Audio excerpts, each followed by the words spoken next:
నమస్కారం. వనవానికి స్వాగతం. ఈరోజు వార్తలలోని ముఖ్యాంశాలు. నిరుద్యోగుల భవిష్యత్తుతో ఆడుకుంటున్న DSC 2025 అక్రమాలపై YSR Congress party సమరశంఖం పూరించింది.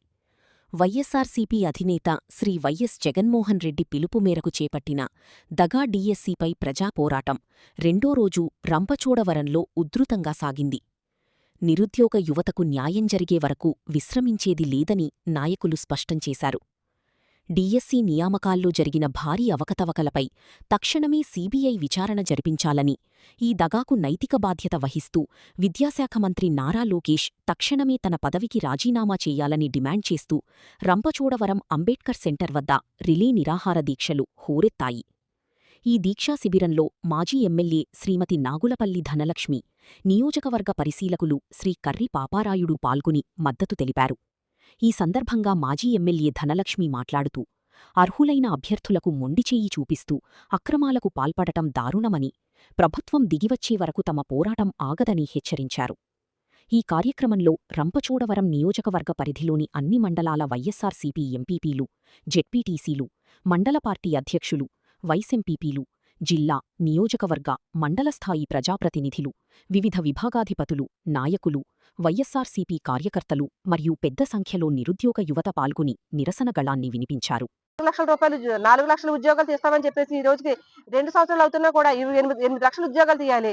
తీసినవి 16,000 DSC ఉద్యోగాలు. 16,000 డిఎస్సీ ఉద్యోగాలు కూడా ఏ రకంగా మార్కెట్ లో పెట్టేసి బ్లాక్ మార్కెట్ లో వస్తువులను అమ్ముకున్నట్టు, దొంగ వస్తువులు అమ్ముకున్నట్లు ఏ రకంగా అమ్ముకున్నారో ఈ రోజు రాష్ట్రంలో డిఎస్సీని కూడా అదే రకంగా అమ్ముకొని అర్హులైనటువంటి ఎంతో మంది డిఎస్సీ అభ్యర్థులకు అన్యాయం జరిగినటువంటి పరిస్థితుల్లో వైఎస్ఆర్ కాంగ్రెస్ పార్టీ ప్రభుత్వం అభ్యర్థుల తరఫున, అంతేకాకుండా నిరుద్యోగుల తరఫున అండగా నిలబడి ఈ రోజు పోరాటం చేస్తా ఉంది.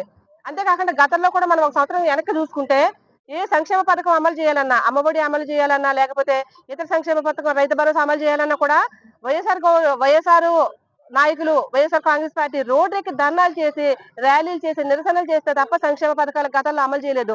ఈ రోజు అరకొర పథకాలు అలా ఇస్తా ఉన్నారు.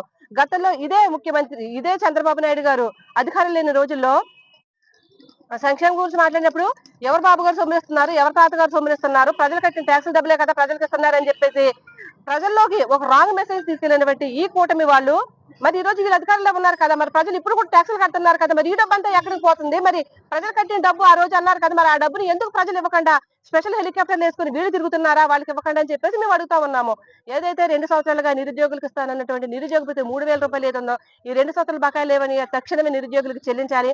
అంతేకాకుండా డిఎస్సీలో జరిగినటువంటి అవకతవకలకి బాధ్యత వహిస్తూ ఏదైతే మెరిట్ లిస్ట్ అవుట్ చేయకుండా ఏవైతే ఉద్యోగాలు మన నియామకాలు జరిగినాయో, ఏదైతే కేవలం ప్రొఫెషనల్ కోర్స్ సర్టిఫికెట్ లేకుండా యోగా సర్టిఫికెట్ పెట్టుకొని ఈ పీటీ ఉద్యోగాలు కానివ్వండి, లేకపోతే ఎస్జిటి ఉద్యోగాలు కానివ్వండి, లేకపోతే స్కూల్ అసిస్టెంట్లు కానివ్వండి, ఏవైతే ఫిల్ చేసి ఉన్నారో ఇవన్నిటికీ కూడా విద్యాశాఖ మంత్రి ఎవరైతే ఉన్నారో లోకేష్ గారు వీటన్నిటికీ బాధ్యత తీసుకుంటూ ఆయన రాజీనామా చేయాలని కూడా ఈ రోజు వైఎస్ఆర్ పార్టీ రాష్ట్ర వ్యాప్తంగా మా పార్టీ అధినేత జగన్మోహన్ రెడ్డి గారి ఆదేశాల మేరకు ఈ రోజు నిరాహార దీక్షలు చేయడం జరుగుతుంది. అంతేకాకుండా ఈ నెల 10వ తారీఖున రాష్ట్రంలోని అలాగే ప్రతి నియోజకవర్గంలో జరిగేటటువంటి ఈ భారీ ర్యాలీలో నిరుద్యోగ యువకులు, అలాగే డిఎస్సీలో మోసపోయినటువంటి అభ్యర్థులు, అలాగే ఇంకా యువకులు ఈ ఫీజు రియంబర్స్మెంట్లు, స్కాలర్షిప్లు అందనటువంటి ఇలాంటి చదువుకునే విద్యార్థులు కూడా ఈ కార్యక్రమంలో పాల్గొని దీన్ని భారీ సక్సెస్ చేయాల్సిందిగా మేము పార్టీ నుంచి పిలుపునిస్తా ఉన్నామండి.